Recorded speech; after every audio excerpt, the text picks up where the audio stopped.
हाँ, अल्लाह इससे बिल्कुल नहीं शर्माता कि मच्छर या उससे भी तुच्छ किसी चीज की मिसालें दे। जो लोग सत्य को स्वीकार करने वाले हैं वे इन्हीं मिसालों को देखकर जान लेते हैं कि ये सत्य है जो उनके रब ही की ओर से आया है।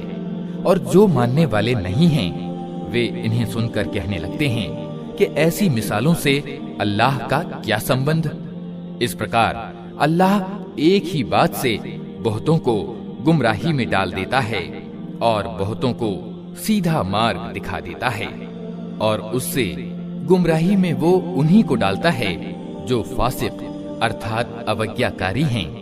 अल्लाह की प्रतिज्ञा को मजबूत बांध लेने के बाद तोड़ देते हैं। अल्लाह ने जिसे जोड़ने का आदेश दिया है उसे काटते हैं और धरती पर बिगाड़ पैदा करते हैं।